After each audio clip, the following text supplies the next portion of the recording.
In today's video, we'll be solving a problem that appeared in your IB Physics finals, in which we had two objects, ball 1 and ball 2, which were separated by a height h. Ball 1 was released from rest while ball 2 is launched upwards with an initial velocity u.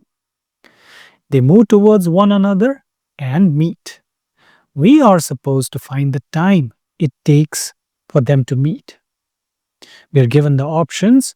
The options are h over 4u, h over 2u, h over u, and 2h over u. You can pause this video here and give it a shot.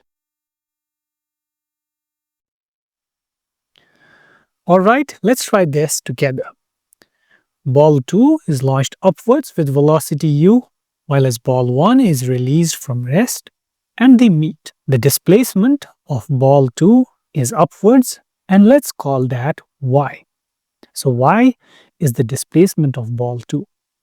If that's the case, then the displacement of ball 1 as it falls down would be y minus h, where it's given that the initial separation between those two balls was h. Alright, now what do we do? Well, let's apply one of the SUVAT equation. We want to use S equals ut plus 1/2 at square. I want to take this equation and apply it on ball 2. Alright, if I do that, what would I get? Well, the displacement is y, so I would get y equals ut minus half gt square. Why minus? Because gravity is pointing downwards. Okay, let's apply the same SUVAT equation onto ball 1. This time the displacement is y minus h. So the equation I would get is y minus h equals minus half gt square. Why don't we have a u term there? Because the initial velocity was 0. Alright, so we got a system of equations. What do we do now? What do you think? Well, I can substitute the value of y from the first equation into the second one. If I do that, what would I get?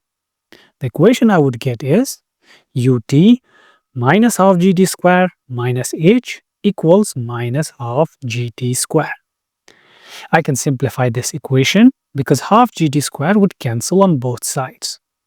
Alright, let's do that. If you do that, we get ut equals h. This can be rearranged for t as t equals h over u. That's great. We were able to solve for the time. And that's it. If you found this video helpful, subscribe.